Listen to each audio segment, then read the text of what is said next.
fundamental para todo Sempre mundo, foi. né?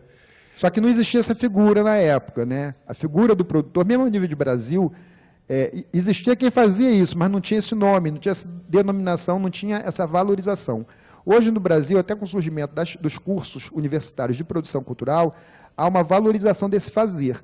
Porém, aqui em Nova Iguaçu, especificamente, na região Baixada Fluminense, tem o Minilópolis. Ainda há uma carência disso ainda. Tem uma Minilópolis, que é, se não me engano, é SFET. Agora chama-se IFRJ. É isso mesmo, né? O Minilópolis que está desenvolvendo um trabalho muito bacana aqui, de produção, que tem curso de áudio, de vídeo e tudo mais. Jorge, eu gostaria de dar continuidade ao que nós estamos falando sobre o papel do produtor, mas eu gostaria de falar para vocês o que era o Desmaio Público. Era uma galera jovem, afinzaço de falar de poesia, das suas poesias, que subiam nas mesas do bar, parava os bares, com aqueles momentos assim, relâmpagos, e as pessoas ficavam assim, meio perplexas, sabe? Vendo tudo aquilo, e a galera mandava ver com suas poesias, sem mais sem menos, saíam, fugiam e iam embora. Não é isso mesmo, Jorge, que acontecia? Era muito legal, era muito impressionante. Legal. Então, vindo nada, e sumiu do nada também, sem mais sem menos, mas deixava uma marca muito interessante com o seu trabalho, sempre vendendo algum fanzine, enfim, algo que eles tinham produzido, né? Muito legal. O produtor, Jorge, como estava falando, o papel dele hoje é fundamental para que aconteça essa efervescência cultural, seja numa cidade, ou seja no espaço cultural.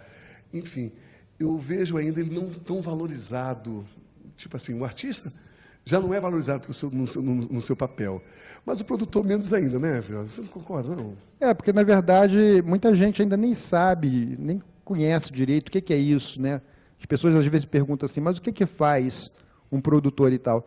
Eu me lembro, por exemplo, dentro do governo, muito rapidinho contar isso, né? Dentro do governo, uma vez que a gente mandou um processo e tinha vários valores no processo. Valor de cachê, valor de aluguel de som, aí tinha lá, produção cultural. Aí a figura lá, a pessoa lá da procuradoria nos chamou para poder perguntar o que é isso que vocês colocaram aqui.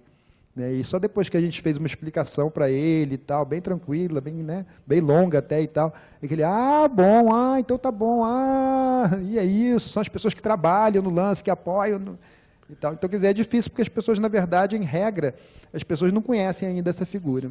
E, na verdade, Jorge, falando de entretenimento, falando de cultura, a cultura hoje, os seus índices, os seus números de mercado de trabalho é enorme, né, que envolve, né, Jorge? Você tem esses índices, não? A gente tem alguma coisa a nível de Brasil, né, levantada bem recentemente pelo IBGE.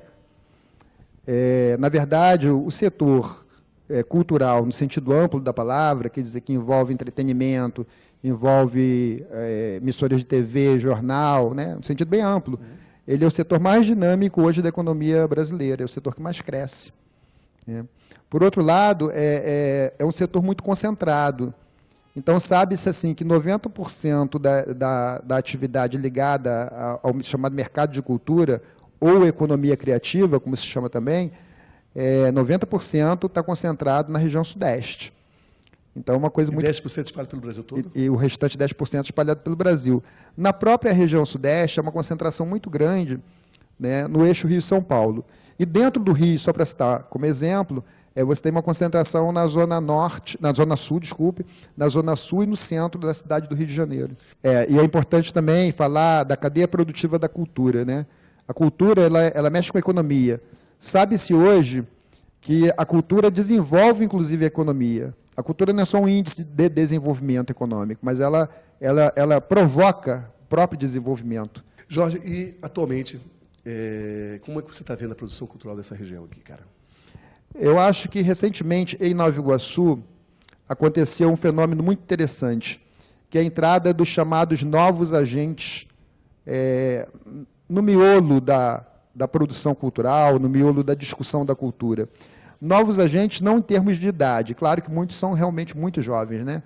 Mas novos agentes no sentido de que estavam escondidos, eram invisíveis, estavam dentro de bairros, estavam fazendo atividades como, por exemplo, festa junina, capoeira, enfim, essas atividades que a gente chama, né, normalmente de cultura popular.